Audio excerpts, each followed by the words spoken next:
Alright मेरे प्यारे दोस्तों, मैं हूं हारिस सुल्तान, एक क्लब क्रिकेटर। पाकिस्तान और इंग्लैंड की जो टेस्ट सीरीज़ हो रही थी वो अपने इख्तिताम पर पहुंच गई है और पाकिस्तान की हिस्ट्री में पहली दफ़ा पाकिस्तान 3-0 से टेस्ट सीरीज़ हारा है। और इसमें जो पूरा क्रेडिट जाता है वो जाता है इंग्लैंड टीम की ब्रिलियंस को, ब्रेंडन मैकलम को और बेन स्टोक्स की कैप्टनसी को। यानी इन्होंने हर वो चाल चली कि या तो इसको हम ड्रॉ करें या हम जीत जाएं। लेकिन हर फील्ड में उन्होंने दिखाया, इंग्लैंड की टीम ने दिखाया कि वो बैटिंग में भी आपसे बेहतर है, बॉलिंग में भी आपसे बेहतर है और फील्डिंग में भी आपसे बेहतर है।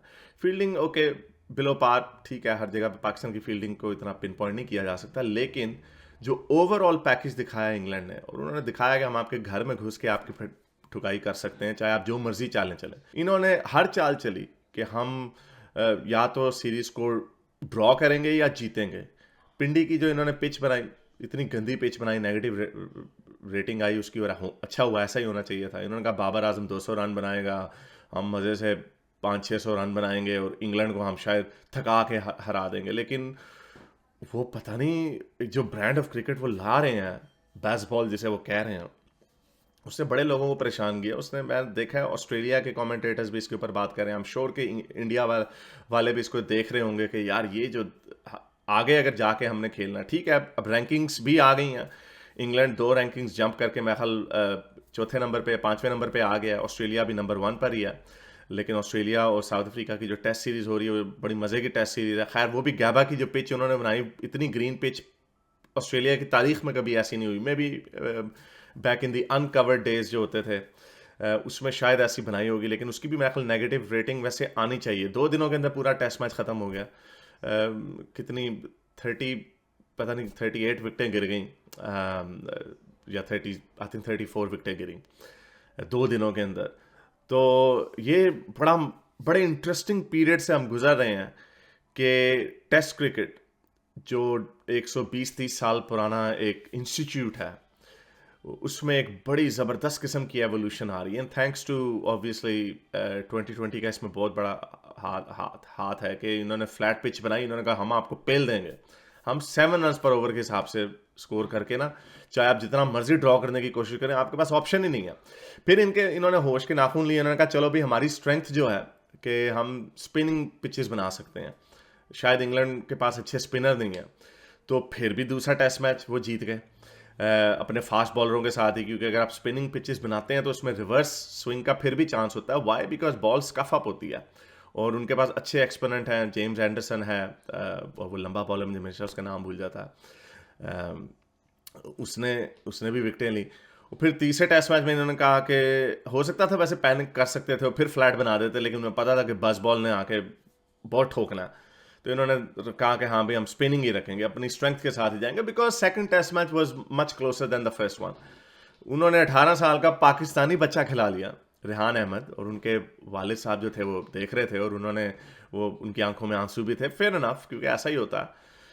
बाय द वे वो भी एक क्रिकेटर रह चुके हैं, मेरा फर्स्ट क्लास क्रिकेटर वो रह चुके हैं, या शायद पता नहीं उन्होंने कोई वनडे मैच भी खेला हुआ है पाकिस्तान के लिए। बट एनीवे, उस लड़के ने, बच्चे ने आके और दिखाया वैसे कि बेन स्टोक्स ने उसको ऊपर इतना फेथ नहीं दिखाया। जो सेकंड इनिंग्स में उसको बड़ी देर बाद उसको चांस दिया, और जैसे ही चांस दिया उसने पहले बाबर आजम को आउट किया, ऑलबेट के वो इतनी कोई अच्छी बॉल नहीं थी, शॉर्ट पिच बॉल थी। बाबर आजम ने उठा के चपेड़ मारी और वो सीधा शॉर्ट मिड विकेट में कैच हो गया। और उसके बाद फिर पाकिस्तान कोलैप्स हो गया। और मैंने कहा चलो 150-60 का जो टोटल है ये थोड़ा इन बिटवीन टोटल है, शायद कुछ हो जाए।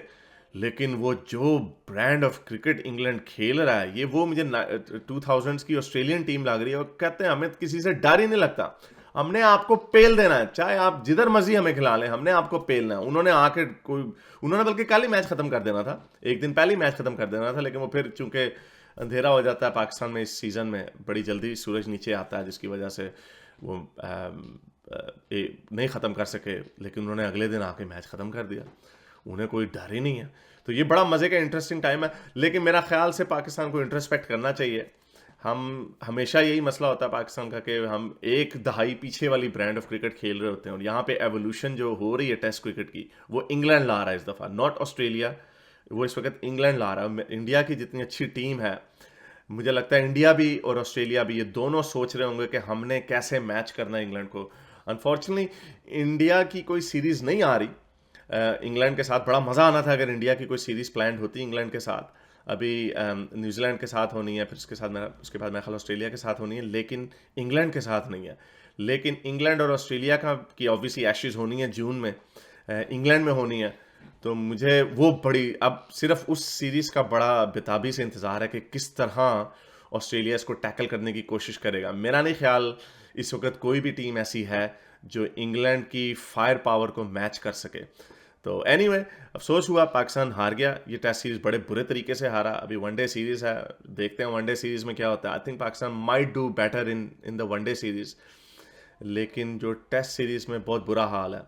और एक एक प्लस पॉइंट ये है पाकिस्तान को लेना चाहिए कि इस वक्त वो सबसे अच्छी टीम से हारे हैं। ठीक है, रैंकिंग में वो नहीं नज़र आ रही, लेकिन इस वक्त मेरे ख्याल से जो सबसे डेंजरस और लीथल टीम है टेस्ट क्रिकेट की, वो इंग्लैंड टीम है। तो अगली सीरीज़ इंग्लैंड की जिसके साथ भी होगी बड़े मज़े की होगी, और ऑब्वियसली ऑस्ट्रेलिया के साथ होनी, उसका बड़ा बेताबी से इंतज़ार होगा। तो हम इसको कवर करते रहेंगे। इंडिया का दूसरा टेस्ट मैच बांग्लादेश के साथ है, वो भी बड़ा इंटरेस्टिंग होगा। बांग्लादेश में हो रहा है, इंडिया वो जीत गया टेस्ट मैच बड़े अच्छे तरीके से।